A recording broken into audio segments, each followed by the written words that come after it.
will sit to debate the government's new COVID-19 legislation.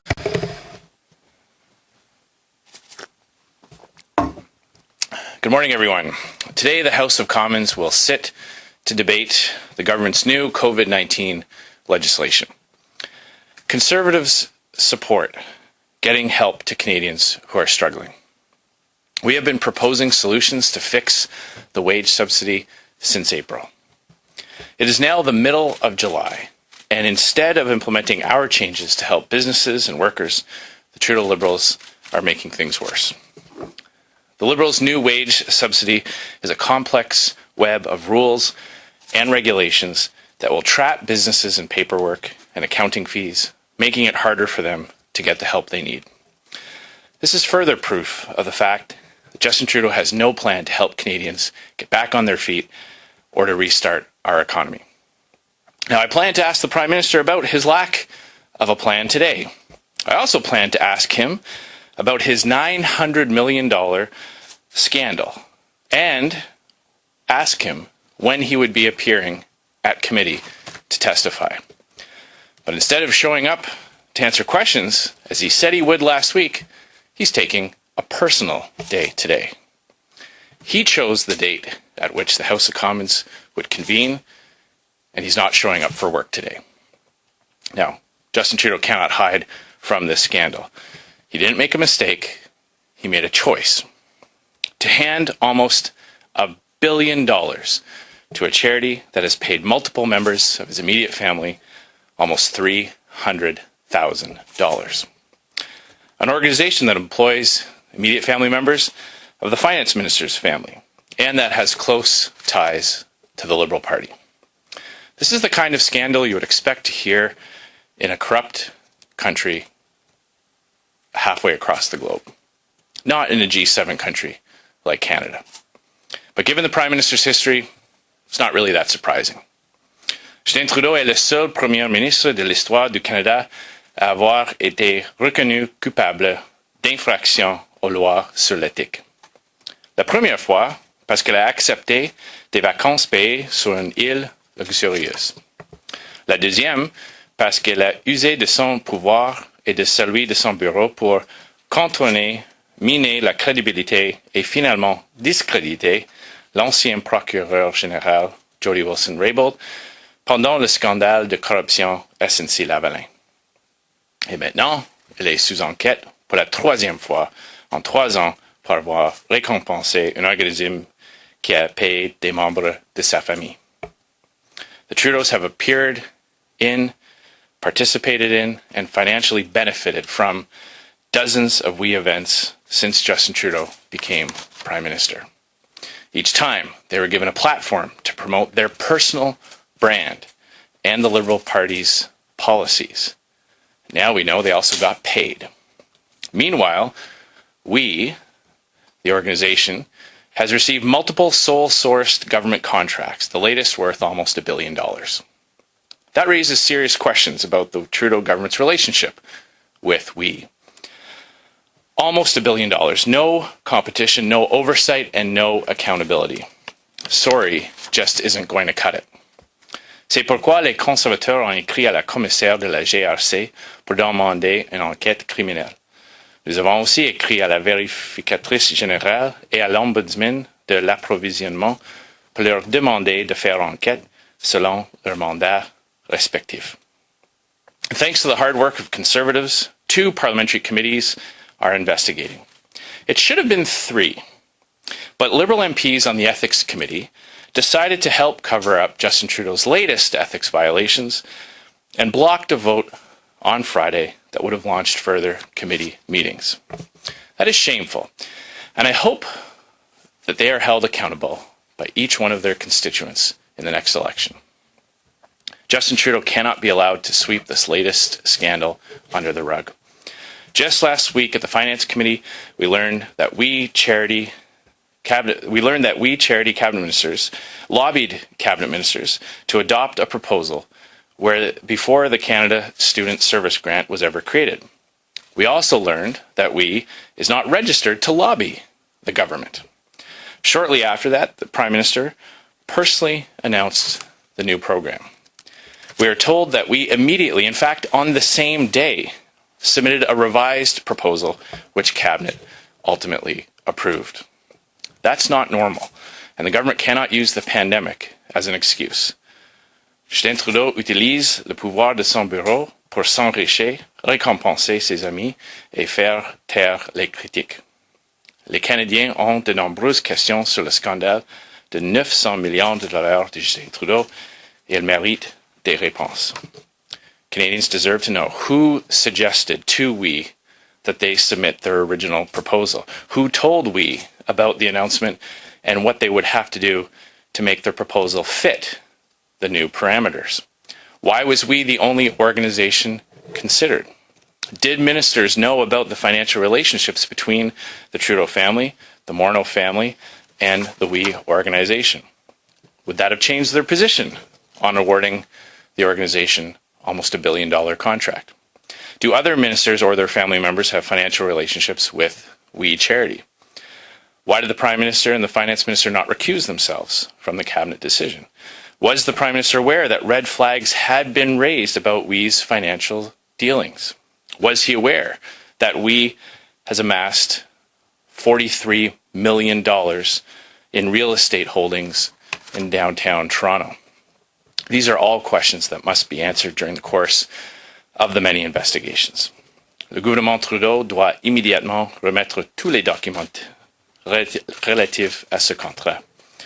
Nous savons comment le Premier ministre a usé de son pouvoir par le passé pour cacher la vérité aux Canadiens. On ne peut pas le laisser recommencer.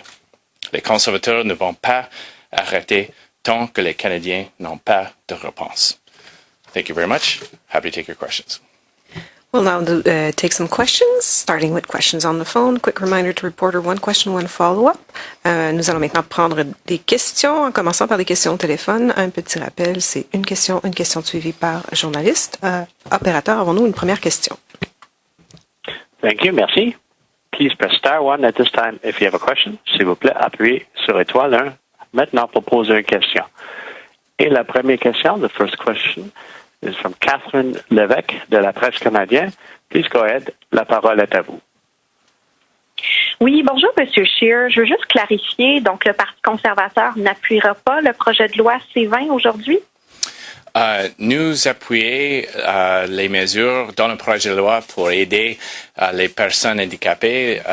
Nous avons soutenir ce programme en mois de juin et nous l'appuyons aujourd'hui. Nous avons des préoccupations avec l'aspect de le projet de loi autour de la subvention salariale.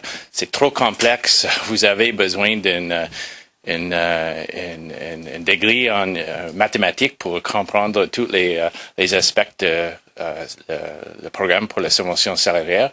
On va utiliser les prochains jours pour essayer d'avoir le gouvernement adopter nos idées pour simplifier. Mais on va assurer que l'aide aux personnes handicapées va être adoptée.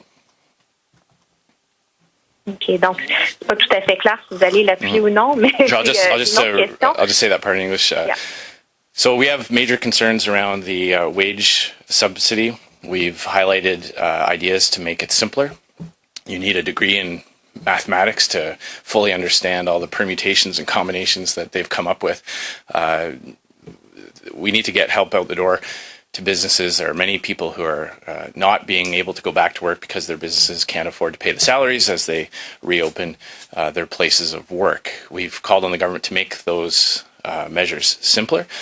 And I would remind Canadians that we identified the gaps in these Liberal programs in April. It's now towards the end of July, and they still aren't getting it right.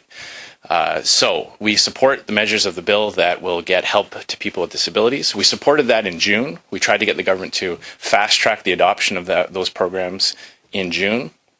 We've since put pressure on the government to make the support for people with disabilities more expansive so that more people with disabilities will get help, including disabled veterans. So we certainly support those measures, and we are going to use the next couple of days to try to get the government to make the wage subsidy portion of the bill simpler. Donc, mais le vote pourrait avoir lieu aujourd'hui. Donc, allez-vous voter pour ou contre? Et ma question de suivi, c'est, vous avez sûrement vu cette vague de dénonciations anonymes sur des crimes de nature sexuelle au Québec. Yves-François Blanchet est visé par une allégation anonyme. Je me demandais qu'est-ce que vous feriez comme chef de parti si vous ou un de vos députés faisait l'objet d'une telle allégation? Mm-hmm. Alors, nous avons un processus dans notre parti. Nous prenons des allégations sérieusement et nous avons assuré que les allégations sont traitées en une manière sérieuse. C'est essentiel quand on crée un espace, quand il y a des processus pour les victimes, pour avoir les allégations gérées. Et quand j'ai été président de la Chambre des communes, nous avons adopté une régie pour gérer les allégations comme ça. Je note qu'il y a des ministres libéraux qui ont déclaré qu'elles croient les victimes, mais ils siègent à côté d'un premier ministre qui lui-même a été accusé. Mais ils sont tous silents. Alors, je trouve l'hypocrisie des membres de le gouvernement libéral. Opérateur, prochaine question. Thank you. Merci. The next question, la question suivante, est de Andrew Lawton from True North. La parole est à vous. Please go ahead. Good morning, Mr. Scheer. Regarding the Prime Minister facing ethics and conflict of interest investigations, we've been down this road before on several occasions. He's been found, as you know, to have contravened these rules. And now that there is a probe into the WE scandal, I guess the question remains of, are we not going to have the same thing happen where there's a small fine, perhaps even a finding, but then nothing comes from there? So do you think there needs to be a revamping and a reforming of the teeth, for lack of a better term, that this body and this office have? Well, I would say yes. You are correct that we've been down this road before. We've had very serious allegations against the Prime Minister. He's been found guilty, in fact, twice of breaking ethics rules. The last time, when it was his attempt to influence the decision of the independent Attorney General of Canada, he refused to cooperate with the investigation. The Ethics Commissioner himself said that not all cabinet conferences were waived, and at least 9 witnesses were were prevented from providing full testimony. So when Justin Trudeau says things like he's going to comply with this investigation, don't believe him.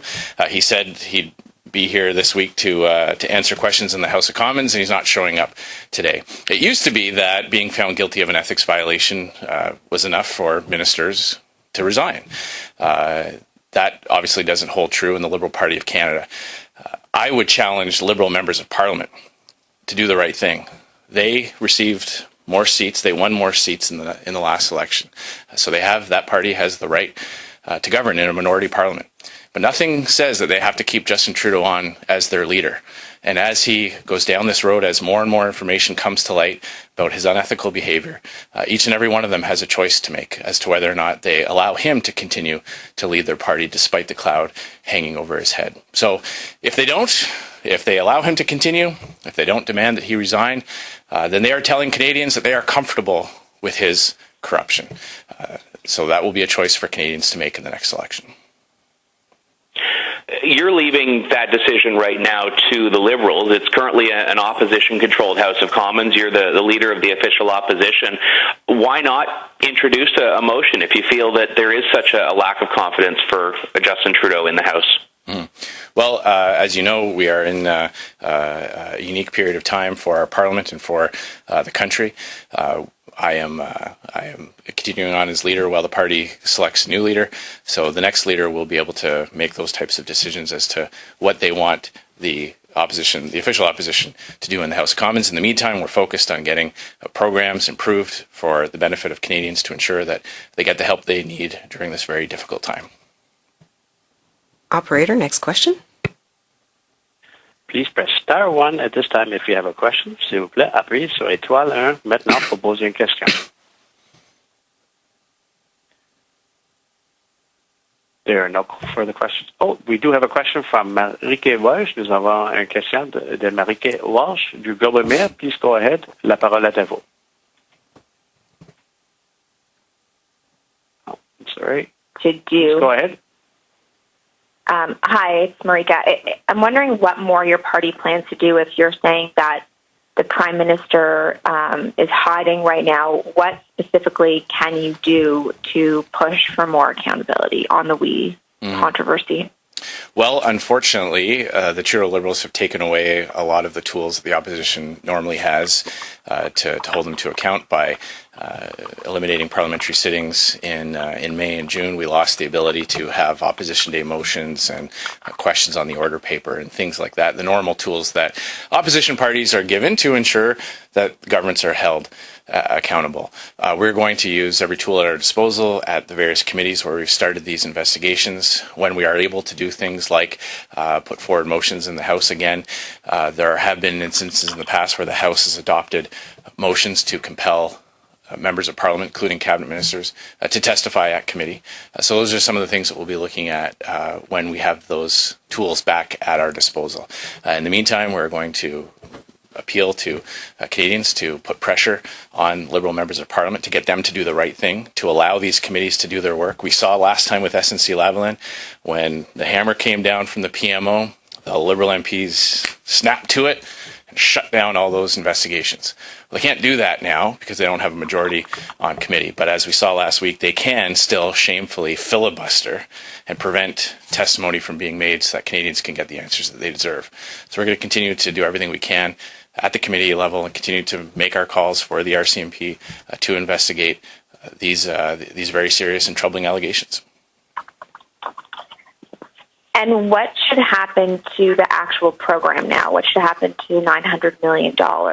Should the entire purpose of it be canceled, or what should happen to that money? Well, we've been saying for months now that there already is a program to help young people get experience, earn some money, and support the volunteer sector. It already exists. There's already an infrastructure around it. There are already civil servants who are experts at allocating resources to organizations that need it. It's called the Canada Summer Jobs Program. Every member of Parliament has an ability to highlight organizations in their ridings that could benefit from those types of grants. So what we've been saying is that there's a way to do it without having a sole source an organization that has close ties with senior Liberals. We don't understand why the Liberals had to create a new complicated program, although it looks like we are finding out why they did. It was to benefit an organization that had been very cozy with the Liberal Party of Canada. So we continue to support measures to help young people get education, get on-the-job experience that help the volunteer sector. We just believe that the government shouldn't have to always grow and expand to do it. We can use existing programs to do the very same objectives as the program that was announced. And we'll now take questions from the room. I'm told we have time for 3 questions in the room. Nous allons maintenant prendre des questions dans la salle. On m'indique que je n'ai le temps que pour 3 questions dans la salle. Oui, bonjour, Monsieur Scheer, Hélène Buzetti du Devoir. J'aimerais seulement revenir sur le projet de loi. Vous avez dit que vous êtes d'accord avec la portion sur les handicapés, mais un projet de loi, c'est un tout. Il faut voter pour ou contre. Alors, pouvez-vous être plus précis? Voterez-vous en faveur du projet de loi ou pas? Il y a des négociations entre les leaders de la Chambre dans tous les partis. Il y a des options pour assurer qu'on peut assurer que l'aide pour les personnes handicapées soit adoptée en même temps qu'on soulève nos préoccupations, nos inquiétudes avec le projet de loi. Alors, on va assurer que l'aide pour les personnes handicapées sera adoptée. C'est pas très clair. Est-ce que vous voulez diviser le projet de loi? Mais ma deuxième question, si c'était pas ça, je voulais revenir sur la question des allégations visant Yves-François Blanchet. Vous les avez vues. Êtes-vous du même avis, par exemple, que de Mélanie Joly, qui dit que même si elles sont anonymes, ces allégations, M. Blanchet doit y répondre? Vous pensez quoi de cette situation? Mais, comme j'ai noté, c'est Mélanie Joly a un siège à côté de Justin Trudeau, qui lui-même été accusée des gestes inappropriés. Elle a été tellement silente pendant les nouvelles autour de Justin Trudeau lui-même. Et c'est toujours la même chose avec les libéraux. Quand il y a une accusation dans un autre parti, elle est très très vite pour dire qu'ils croient les victimes, mais quand il y a une allégation contre Justin Trudeau, elle est très silente. Moi-même, nous avons un processus dans notre parti. J'ai adopté, quand j'étais président de la Chambre des communes, nous avons adopté une régie pour les allégations. Quand j'ai été élu chef du Parti conservateur, j'ai adopté un processus pour notre parti et j'ai confiance dans notre processus et j'espère que tous les autres partis ont un processus similaire. Bonjour, M. Scheer, Louis Blouin de Radio-Canada. Juste pour clarifier les choses sur le projet de loi aujourd'hui, est-ce qu'il faut s'attendre, parce que le NPD et le Bloc vont appuyer le projet de loi tel quel, est-ce que vous allez appuyer le projet de loi tel quel, donc qu'il y aurait consentement unanime aujourd'hui? Est-ce que c'est votre compréhension? Je crois que nous avons trouvé une position unanime de la Chambre. On va voir dans quelques heures si ça reste, mais je suis confiant que l'aide pour les personnes handicapées va être adoptée très vite. Comme j'ai dit, oui, c'est une partie de projet de loi entière et c'est difficile de voir le gouvernement libéral utilise la pandémie pour cacher ses faiblesses. Il a créé un lien entre les subventions salariales et l'aide pour les personnes handicapées. Il joue des petits politiques avec l'aide pour les personnes handicapées. Et nous avons vu ça en mois de juin. Les conservateurs ont proposé une solution pour adopter un projet de loi pour donner l'aide aux personnes handicapées immédiatement dans une manière très très vite. Les libéraux ont refusé. Il a bloqué la motion en mois de juin.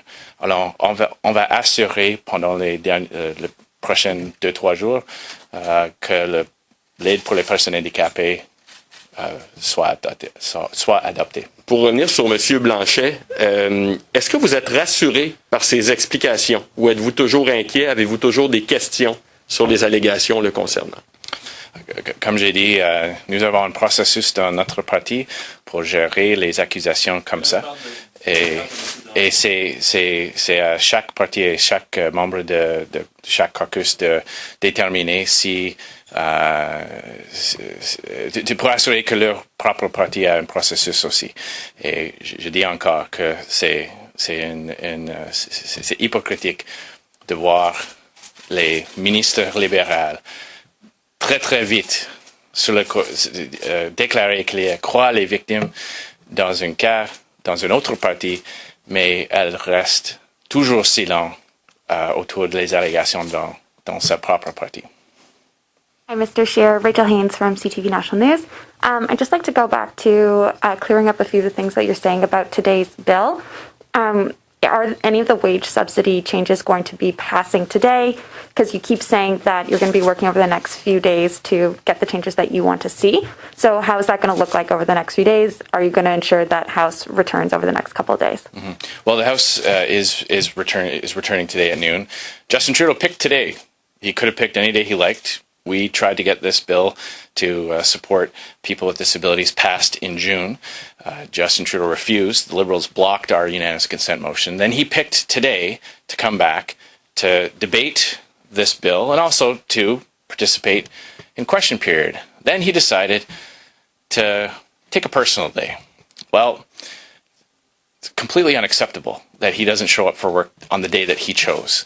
It's an insult to Canadians who have very serious questions about the WE scandal and who still are suffering because of the gaps in Mr. Trudeau's programs. There are still many Canadians who are falling through the holes in those programs. Conservatives have been proposing ideas like eliminating the barrier for people on CERB to earn more at their jobs. We want to see the government adopt the back-to-work bonus that we've been proposing, allowing people to keep earning their salaries while still qualifying for part of their CERB benefits. We've identified solutions to make the wage subsidy simpler. this iteration of it is very complex.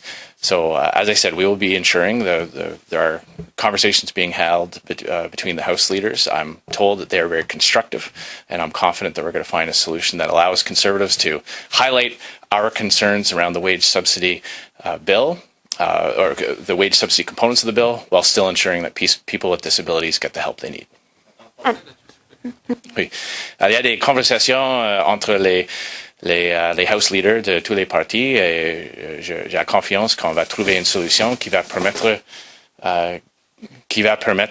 les conservateurs de souligner leurs préoccupations avec les subventions salariales, en même temps assurer que les personnes handicapées vont avoir l'aide qu'ils ont besoin.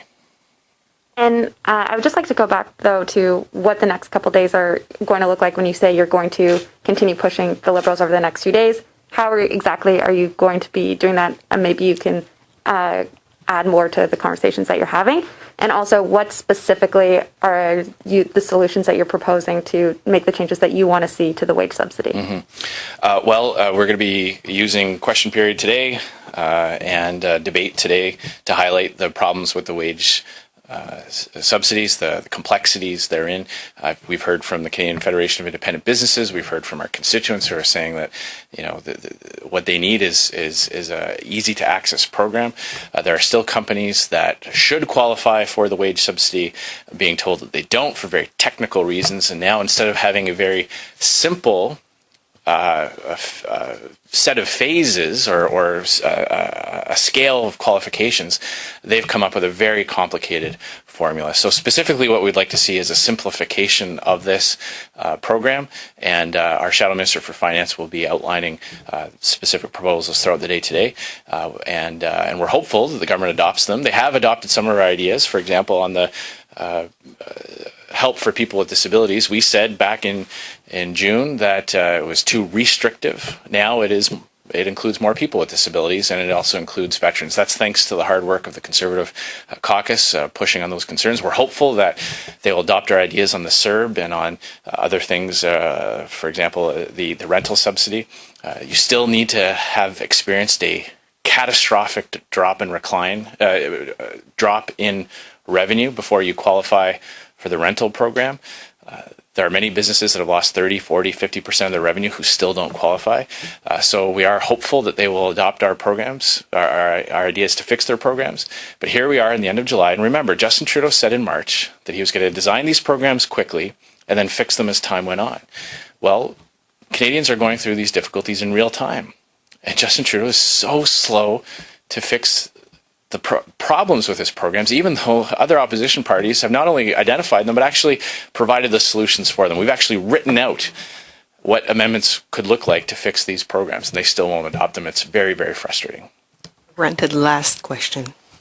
Stephanie Levitz, the Canadian Press. So are you seeking amendments to the bill today? Is that your path forward to get the entire thing passed, or are you seeking to divide out the CEWS portion into a different piece of legislation? Mm-hmm. Well, I'm told that the House leaders are in conversations right now about a motion that would allow Conservatives to highlight our problems, our concerns, our dissatisfaction with the portions of the wage subsidy that are so complicated. We'd like to see those simplified, while at the same time ensuring that help for people with disabilities gets adopted very quickly. So we'll see it. I think it's noon. The House is coming back. It's noon, so it's only a little over an hour away, but I'm confident that we're going to have a way forward on that. And if not, do you have a trick up your sleeve that you intend to pull to delay the proceedings? I'm told that I'm told that we're finding a lot of common ground between the House leaders to ensure that this bill is able to proceed. So I don't anticipate the need for reaching back into the Speaker's bag of procedural maneuvers. And that was our last question. Thank you. Hold on. One question. Electronic voting, that report is public. How do you feel about that? Can you tell us if your party's going to support that? I have been very concerned how Justin Trudeau has used this pandemic to sideline Parliament, to take away tools of the opposition, and to give himself massive amounts of unprecedented power. I'm very concerned at the road that the Liberals seem to be headed down this path. We prefer, as our House Leader wrote to the Speaker, we prefer solutions that maintain the traditions of Parliament, in-person meetings. There are ideas that you could have for personal ways of voting. Other countries have different mechanisms for that. I believe our dissenting report is public as well. If not, it will be soon when the PROC report is published. So in that dissenting report, you'll see the Conservative position very specifically articulated. Thanks very much. This concludes.